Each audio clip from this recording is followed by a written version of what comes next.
So, a year and a half back since the Funimation and Crunchyroll partnership happened, a lot of people were happy that mostly Crunchyroll's catalog of anime expanded. So I'm looking at this right now and I'm asking myself, will or could Crunchyroll and Funimation's partnership end? So first things first, is the partnership between Funimation and Crunchyroll beneficial to each party anymore? Looking at it right now, I don't think so, at least on Funimation's part. In the last year and a half since the partnership started, Crunchyroll has not licensed any good anime on their part to make Funimation's dub channel Funimation Now more attractive. And seriously, I haven't seen any anime that's good that Crunchyroll licensed.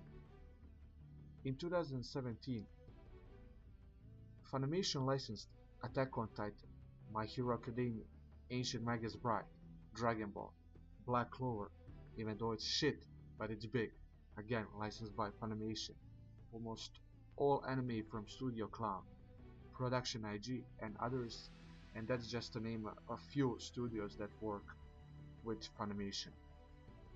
Even now in 2018, most shows that are good or big are licensed by Funimation or other company, Sentai or Netflix, not Crunchyroll. Darling in the Franxx is licensed by Funimation, and that's one of the biggest shows this season. Citrus is licensed by Funimation. Crunchyroll is literally dependent on Kadokawa and Aniplex, even though the later one could be dwindling, which I will talk about later in this video. Anime that Crunchyroll licensed this winter is Aito Yunji Collection, Hakata Tonkotsu Ramens. I don't know who licensed Idolish 7, but let's say it's Crunchyroll. And this anime, well, the first two are seriously bad compared to others, even more so when Netflix has Fate Extra, Violet Evergarden, Devilman Crybaby and more. Maybe Crunchyroll has few other licensed anime, all the rest are Funimation. Now that I at least tried to explain why the partnership is not beneficial for both companies in my eyes anymore, I'll try to explain why the partnership could end or maybe it will end. The biggest or maybe the only reason why they could end their partnership is because Funimation is not an independent company anymore. It's now owned by Sony. Around 6-7 months back, Sony bought Funimation for $150 million and acquired 95% of the company's shares. And in that, Sony acquired the biggest company that produces dubbed anime shows in the West.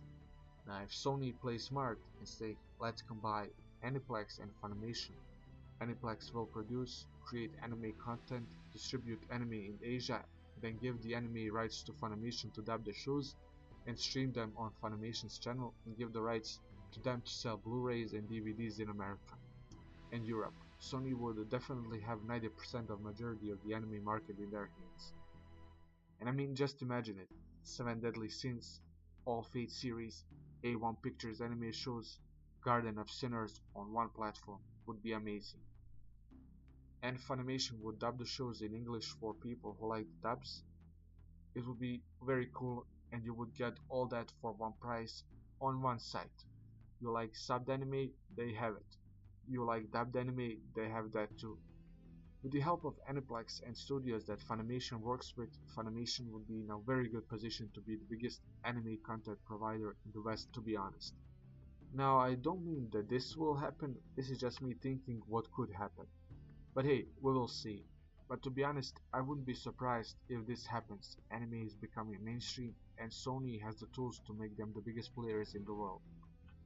Now tell me guys, would you like it if Aniplex and Funimation merged or stay their own separate divisions but work closely to distribute anime in the West? Or would you like it for things to stay the same and Funimation and Crunchyroll continue with their partnership?